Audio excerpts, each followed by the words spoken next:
What is up, guys? Eric here from EBM Productions, here with another video. This is my prediction video for UFC 322.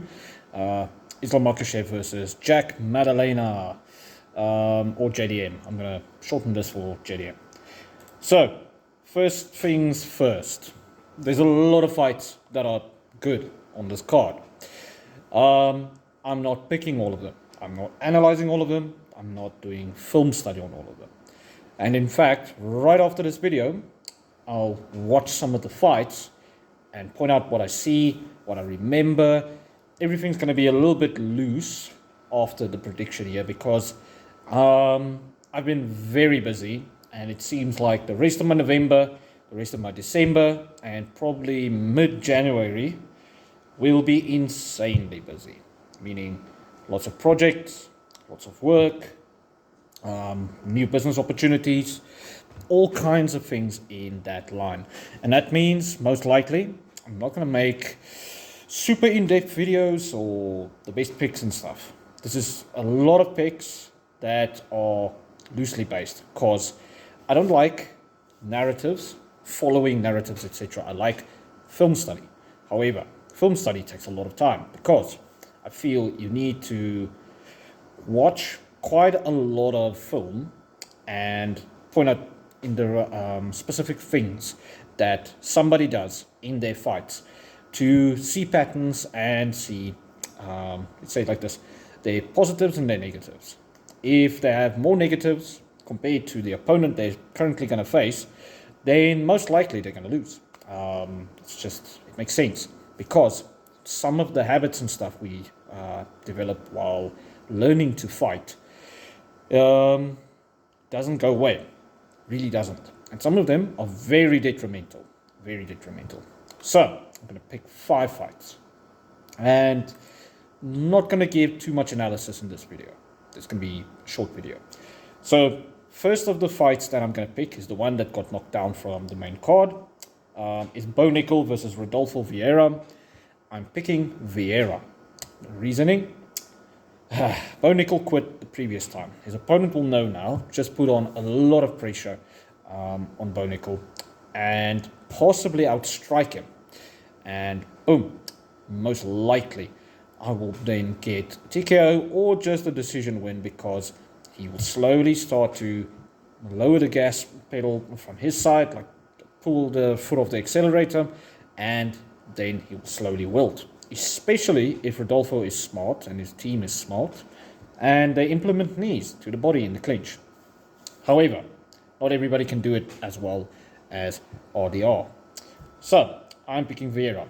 Next up, Beneil Dariush versus Benoit Saint-Denis.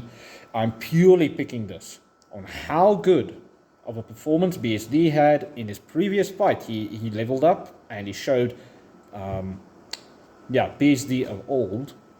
And then Beneil did the opposite. Beneil looked horrible versus Moicano. He looked crap. And he also looked crap in his previous fights. Like, wait, he had 2 fights that I'm thinking about now. Anyway, he didn't look good. I think BSD is going to take this by a decision. Next up, Sean Brady versus Michael Morales. I see Sean Brady just running over Morales. Sorry, the grappling is going to be too much. Unless Sean Brady is done and gets clipped. If he's defensively sound and he continuously mixes up his takedowns with his striking, he's going to win. He's going to bulldoze Morales then.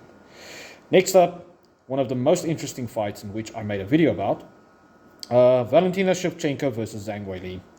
Oh, this one's going to be a technical war. Now, a lot of guys are not going to enjoy this, and a lot of guys that don't understand the technical aspects or just don't enjoy those chess matches that aren't full of action the whole time, will go have a poo break or a beer break or whatever in that time period. I'm not going to. I think this will be very competitive on the feet, where Valentina possibly, if the power doesn't sway things, has the upper hand because of her size and her style in Muay Thai. However, Zhang Weili, with the power, like I mentioned, and a little bit awkward way of fighting, well, striking, will make things very competitive on the feet. Then the grappling. I feel Weili really has the better, how can I say, strength in the grappling, especially moving up in weight. Wait, I didn't check which weight class. I even forgot which weight class they're fighting at. 125, if I'm not mistaken. Let me just make sure while I'm here, guys. Point is, as far as I remember, Zhang Weili. Let me just double check. It's been so long. Yeah, she is at 115 versus Valentina. Just going to say wait for now. Yeah, it's going to be at 125. Ooh, again, this is bad. I remember I was like, wait, I'm not wrong. Weili's coming up, and she's going to be heavier, stronger, and she's already a very strong grappler, guys, like physically imposing. That means in the grappling, if Valentina doesn't outskill her, she is not really going to have success with the ground game. This will be a lot similar. It will be very similar to her previous fight, Valentina's previous fight now. But I feel Weili is a step ahead in the age area of things.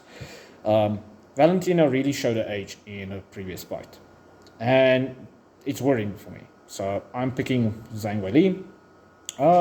Decision. I don't think there's going to be a TKO or a knockout here. If there is, it's probably from Weili, because Valentina has slowly over time, when opponents got better, knocked them out less, obviously, because it's harder to land that certain strike. Some people can take shots better, defense is better, wrestling defense is better, like grappling in total is just better. All right, next up, JDM versus Islam Makhachev. The big one. I'm going to be very short about it. I'm picking Islam Makhachev. I don't think I've ever picked against Islam outside of... No, I don't think I have. Maybe just... No. I don't think one time I've picked against him. That is very interesting. Maybe with the Oliveira fight? Yes. Charles Oliveira was the only fight that I thought Islam might lose. Wow. Yeah. Okay. Poirier. Definitely. I was like, yeah, he's going to beat Poirier. Moicano, but we were rooting for Moicano. Dan Hooker way back. I was even rooting for Dan Hooker just because I was like, how is he going to beat Islam Makhachev? I know he wasn't a champion at that point, but I was like, how is he going to beat Islam? And then he got absolutely dominated, which is a horrible showing because of lots of other fights for Dan Hooker later. He did so much better later. All right, so I'm picking Islam. The reason why is he does a certain few things, which I'll explain in my other video, on the feet, that people don't really recognize. It will be quite problematic for JDM. A lot of people mention the high kicks. I'm like, no, remember, Islam is a southpaw. That high kick is not there versus orthodox fighters. Jack switches, but he likes throwing combos from orthodox, meaning that head kick is not there, that he landed on Volkanovski, and Volkanovski was up against the cage at that point, blah, blah, blah. On the ground, though, people miss key details where Islam is way better than Belal Muhammad.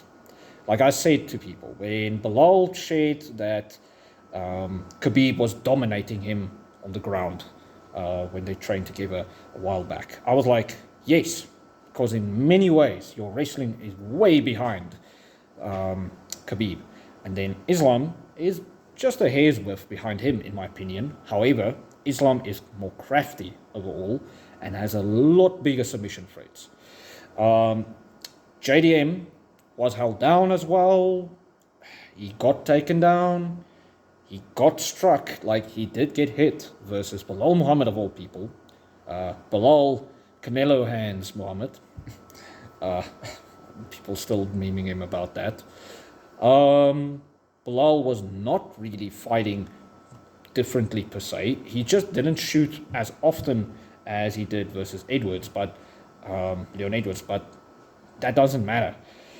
He still got stopped. So Yeah, a lot of people in the lead up to this fight now have said, nah, Bilal isn't all that compared to Islam. That's what they should say. Compared to Islam, he's not all that. But every other welterweight currently, he's still a beast. Same with JDM, same Shavkat, I'm not sure. Shavkat, I can see him getting smothered against the fence by either of these guys and then outstruck by JDM amidst that as well. And then obviously, if it was Islam versus Shavkat, after certain aspects of this, the lead up, his size that he gained, then I would lean to Islam. So, in my opinion, Islam has better striking all round, not better boxing, better striking, and better all round grappling than Bilal and JDM. So I pick Islam to win. Like this, it's not a steamroll session, but I would be shocked if Islam doesn't get like a second or third round submission. If he doesn't, then he wins by decision. I don't mind as well, unless it's controversial, and we all know JDM won, kind of like how Volkanovski could have gotten the nod versus Islam way back, but it didn't go his way, Volkanovski's way, but still, that was such a close fight, you could still argue it. That's the crazy part. If it's that kind of fight, then it's either or. But it's not going to be like, oh, up in arms. But we'll be up in arms if clearly JDM won and Islam just somehow gets the scorecards and stuff, especially amidst the UFC situations in the background. But I'm not going to talk about it right now. Anyway, guys, that was my picks. Took way longer than I thought it would, and I'll make a different video now talking about other aspects of the fight. Cheers.